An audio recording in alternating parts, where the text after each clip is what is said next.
আমরা আজ বেরিয়ে পড়লাম গুপ্তিপাড়ার রথ টানার জন্য। আজ তোমাদেরকেও ঘুরিয়ে ঘুরিয়ে দেখাবো গুপ্তিপাড়ার রথ। তো এই রথ নিয়ে বিশেষ কিছু কথা। 1740 সালে এই রথযাত্রা শুরু হয়। এই রথ ঘিরে বিশাল মেলার আয়োজন করা হয়। রথটির মোট উচ্চতা হচ্ছে 36 ফুট এবং রথটি সম্পূর্ণ কাঠের তৈরি।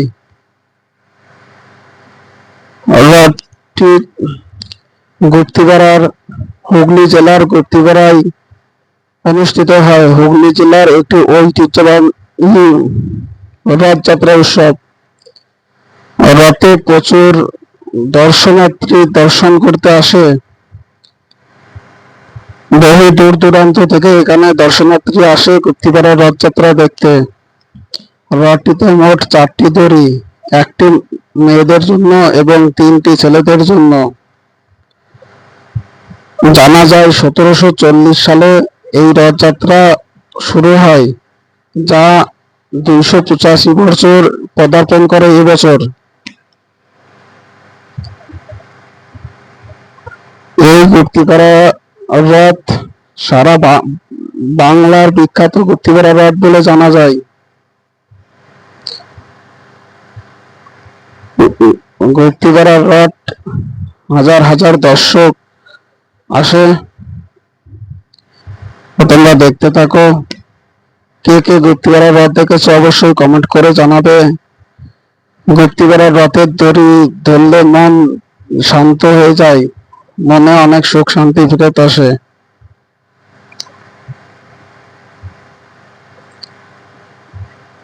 যারা এখন আমার চ্যানেলটি সাবস্ক্রাইব করোনি, চ্যানেলটি সাবস্ক্রাইব করো এবং ফেসবুকে দেখলে চ্যানেলটি ফলো করে দিও।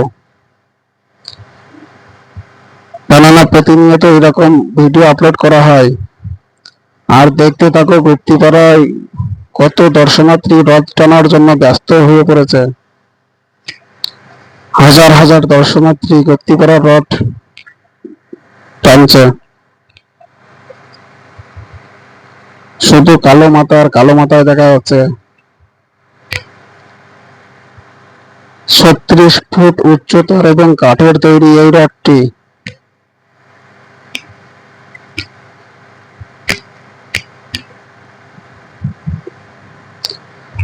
এই রথ ঘিরে বহু মেলা এবং হস্তশিল্পের দোকান, হাজার হাজার দোকানের মেলা বসে এই গুপ্তিপাড়া রথে। রথ টান শেষে রথ পৌঁছে গেল মাসির বাড়ি। এবার এক এক করে জগন্নাথ, বলরাম এবং সুভদ্রাকে তার মাসির গৃহে নিয়ে যাওয়া হচ্ছে।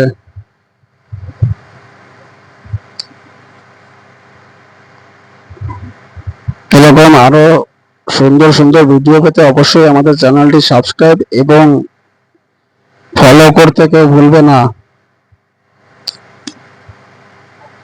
আর তোমরা এখনো যারা গুপ্তিপাড়ার রথ দর্শন করনি, অবশ্যই তোমরা গুপ্তিপাড়ার রথ একবার দর্শন করে যাবে।